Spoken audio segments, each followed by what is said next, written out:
साध्या सनस्क्रीमपासून आणि कॉम्पॅक्ट पावडरपासून मी मेकअप केलेला आहे. तर कसा करायचा? तर जय Swaminarayan. Welcome to my YouTube channel. तर आपण सुरुवात करूया. तर ॲलोवेराचं माझ्याकडे डॉक्टर अशेलचं SPF होतं आणि ते 30 व्हॉल्यूमचं होतं. आता याच्यामध्ये व्हॉल्यूम असतात 20 व्हॉल्यूम, 30 व्हॉल्यूम, 40 व्हॉल्यूम असं असतं. तर तुमच्या स्किनला जे योग्य वाटेल ते तुम्ही व्हॉल्यूमप्रमाणे तुम्ही घेऊ शकता. तर त्याच्याने चेहऱ्याला ब्राईटनेस पण येते. त्याचबरोबर सूर्यापासून जे येणारे जे अतिनील किरण असतात त्यांना पण एक्झॉस्ट करत असते आणि ॲब्सॉर्ब करत नाही. त्याच्यानंतर ब्राईटनेस पण खूप सुंदर देते. आता तुम्ही बघू शकता की मी पूर्ण चेहऱ्यावरती डॅब करून पूर्ण फेसवरती तो क्रीम पसरवलेला आहे आणि पूर्ण ओपन पोअर्स जे असतात ते ओपन पोअर्समध्ये पूर्ण हे क्रीम ॲब्सॉर्ब होऊ द्यावं लागतं. आणि क्लॉकवाईज अँटी क्लॉकवाईज डायरेक्शननं पूर्ण मसाज करून ते पूर्ण ॲब्सॉर्ब करू द्यायचं स्किनमध्ये. डोळ्यांच्या वरती, डोळ्यांच्या खालती बरोबर व्यवस्थित. आणि बघू शकता तुम्ही मानेचा आणि चेहऱ्याचा कलर वेगळा दिसतोय. तर हे पूर्ण आता ॲब्सॉर्ब होईपर्यंत आणि कोरडं होईपर्यंत व्यवस्थित मसाज करून घेतलेली आहे. स्किन एकदम ब्राईट दिसते आहे. आणि त्याच्यानंतर मग आता आपण पावडर पॅकिंग करून घेऊ. तर पावडर पॅकिंगसाठी मी घेतलेलं आहे ग्लॅम 21चं एक साधं सिंपल 150 ते 180 रुपयापर्यंतच्या किमतीचं कॉम्पॅक्ट पावडर माझ्याकडे होतं. मी ऑनलाईन मागवलेलं होतं आणि माझ्याकडे पावडर फ्लफी ब्रश होता. पावडरचा जो मोठा ब्रश असतो फ्लफी, छोटा पण असतो स्प्रेड करायचा, पण तो आय मेकअपसाठी असतो. आणि फुल फेस मेकअपसाठीचा जो ब्रश असतो पावडरचा, तो ब्रश मी यूज केलेला आहे. आणि एकदम टॅप करत एकदम प्रॉपर पद्धतीने मी पावडर आतमध्ये ओपन पोअर्समध्ये मर्ज करते आहे. पावडर स्प्रेड करत असताना आपण पावडर पुसायची नसते, आपण पावडर पॅकिंग करायची असते. तर मेकअप करताना कधी पण लक्षात ठेवा, बायका डायरेक्ट घेतात पावडर आणि लावली की धर चोपड करतात. तर तसं कधी करू नका. पावडर कधी पण ओपन पोअर्समध्ये गेली पाहिजे आणि चेहरा एकदम क्लीन दिसला. आता तुम्ही बघू शकता की माझा दोन्ही साईडवरती मेकअप कसा दिसतो आहे. जी साईड मी मेकअप केलेली आहे आणि जी साईड विदाऊट मेकअपची आहे ते तुम्ही बघू शकता की काय फरक दिसतो आहे. तर आपण आता त्या साईडला पण मेकअप पूर्ण कंप्लीट करून घेऊ. पावडर पॅकिंग करून घेऊ. अंडर आय, त्याच्यानंतर फोरहेड व्यवस्थित एकदम एक स्टेप बाय स्टेप जर तुम्ही पावडर पॅकिंग केली ना तर एकदम व्यवस्थित दिसेल. आणि पावडर पॅकिंग करत असताना पॅकिंगचाच अर्थ म्हणजे पावडर पॅक करणे, म्हणजे स्किनवरती पावडर लॉक करणे. ओके, हे मी माझ्या मेकअपच्या क्लासमध्ये मुलींना शिकवत असते. एकदम व्यवस्थित आणि छोट्या पद्धतीनं एकदम व्यवस्थित शिकवत असते. आता तुम्ही बघू शकता फुल स्किन जो मेकअप झालेला आहे तो कसा दिसतो आहे.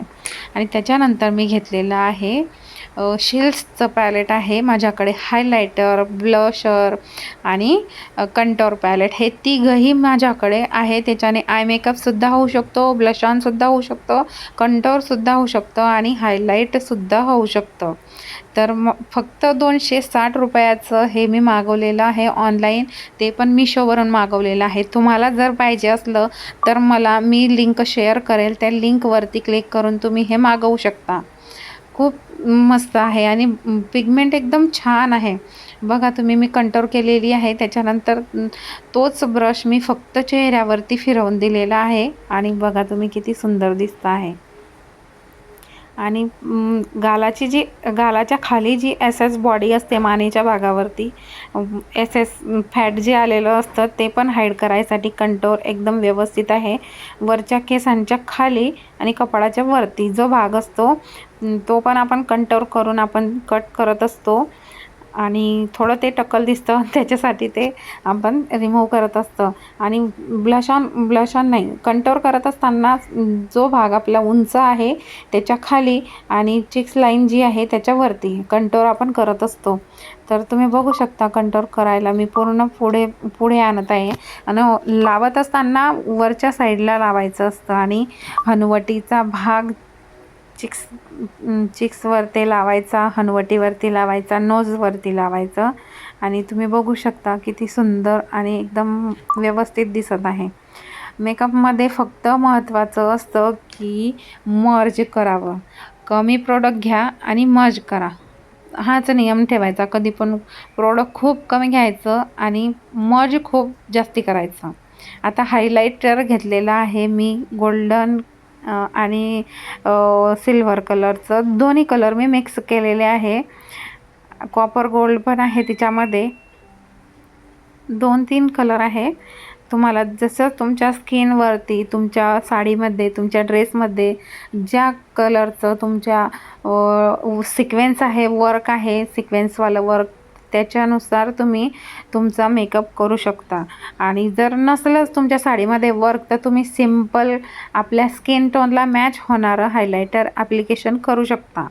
ओके, हायलायटर ॲप्लिकेशन करायच्या सुद्धा पद्धती असतात. आता मी जे ब्लश ऑन केलेलं आहे त्याच्यावरच्या साईडला आपण हायलाईट करणार आहोत. जे उंच भाग असतो आपल्या गालाचा, हसल्यानंतर आपला जो भाग दिसतो गालाचा, त्या भागावरून मागच्या साईडला क्लॉकवाईज फिरवत मागच्या साईडला न्यायचं असतं. ओके, नोजचा भाग कवर करायचा असतो आणि कपाळाचा भाग हायलाईट करायचा असतो आणि चीनचा भाग. तर आता तुम्ही बघू शकता किती व्यवस्थित दिसतो आहे. तुम्हाला जर मेकअप आवडलेला असेल तर तुम्ही कॉमेंट करून मला नक्की सांगा. प्रोडक्टचे नावं विचारायचे असेल तर नावं विचारा आणि हायलाईट, कंटोर आणि तुम्ही बघू शकता किती व्यवस्थित आणि किती प्रॉपर दिसत आहे. आता थोडंसं खाली आलेलं होतं ते मी पावडरने हाईड केलेलं आहे. आणि कंटोरच्या खालची जी बाजू असते आपल्या गालाच्या खालची, कानाच्या सरळ, ती बाजू आपल्याला खाली आणायची असते. पावडर लावत लावत खाली आणायची असते आणि त्याच्यावरती जे असतं ते वरती आपण कंटोर केलेलं असतं, तर ते हाईड होऊन जातं. जे ॲसेस बॉडी असते ती हायलाईट करायची नसते, ती दाखवायची नसते, त्याच्यासाठी आपण त्याला कंटोर करत असतो. ओके, आणि आता ॲसेस बॉडी लपवण्यासाठी मी कंटोर घेतलेला आहे ब्राऊन कलरचं आणि ती ॲसेस बॉडी मी पूर्ण हाईड केलेली आहे.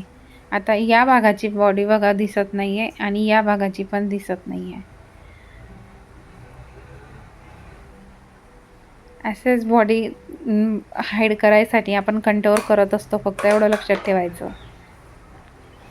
आणि स्किनवरती बघा तुम्ही लुक्स किती व्यवस्थित आणि किती सुंदर दिसत आहे. त्याच्यामध्ये मी फाउंडेशन यूज केलेलं नाही आहे, कन्सिलर यूज केलेलं नाही आहे आणि दुसरं काहीही यूज केलेलं नाही आहे. आता हे जे हायलायटर आहे थोडंसं ब्राउनी शेडमध्ये, गोल्डन ब्राऊन शेडमध्ये आहे, तर मी ते माझ्या डोळ्यांवरती लावलेलं आहे, कारण माझं जे शर्ट मी घातलेलं आहे त्याच्यावरती ते मॅच होत होतं आणि असं वाटायला पण नको होतं की मी काहीतरी केलेलं आहे. म्हणून बघा किती सुंदर दिसत आहे. आणि काजळ लावा आणि तुम्ही बघू शकता किती व्यवस्थित दिसत आहे. टिकली लावली, टिकली लावून घेतली आणि मेकअप बघू शकता. आता मला लावायचं आहे ॲब्रो डिफायनर. ॲब्रो डिफाईन करायची असते, तर मी माझ्याकडे आहे ब्लॅक कलर, ब्राऊन कलर आणि एक प्लेन पावडर आहे 2 आणि 2 क्रीम आहे माझ्याकडे. तर एक डार्कर शेड आहे आणि एक थोडा ब्राऊन शेड आहे. तर मी ब्राऊन शेडच लावत असते, कारण माझी आयब्रो एवढ्या ब्लॅक नाही आहे, त्याच्यामुळे मी ब्राऊन शेड लावत असते, पण डार्कर ब्राऊन लावत असते.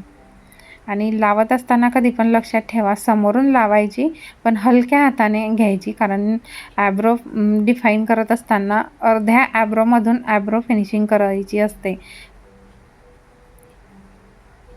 जे केस उभे दिसत आहेत त्यांना उभी फिनिशिंग द्या, जे आडवे दिसत आहेत त्यांना आडवी फिनिशिंग द्या आणि जे तिरकस आहेत त्यांना तिरकस फिनिशिंग द्या. म्हणजे आयब्रो जशी आहे तशीच ठेवायची आहे, फक्त तिला एक डिफाईन करायची असते. त्याचं नावच आहे आयब्रो डिफायनर. आपल्याला फक्त ते डिफाईन करायची असते, जशी आहे ॲज इट इज ठेवायची आहे.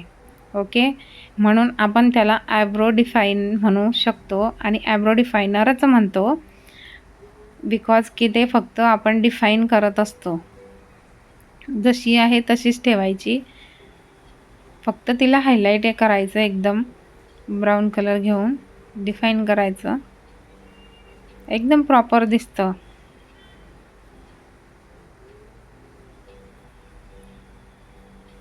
ब्लॅक कलर एकदम व्यवस्थित दिसत नाही, त्याच्यामुळे ब्राऊन शेडच यूज करा. आणि तुमच्याकडे जर नसलं तर आय शॅडो पॅलेटमध्ये ब्राऊन कलरची पावडर अवेलेबल असतेच, तर ती ब्राऊन कलर तुम्ही हायलाईट करू शकता, पण ब्लॅक कलर करू नका. आणि ज्यांचे ब्लॅक कलरचे हेअर आहे आयब्रोला, ते ब्लॅक कलर यूज करू शकता, पण त्याच्यामध्ये ब्राऊन कलर मिक्स करून घ्यायचा आधी. तुम्हाला हा व्हिडिओ आवडला असेल तर नक्की शेअर करा.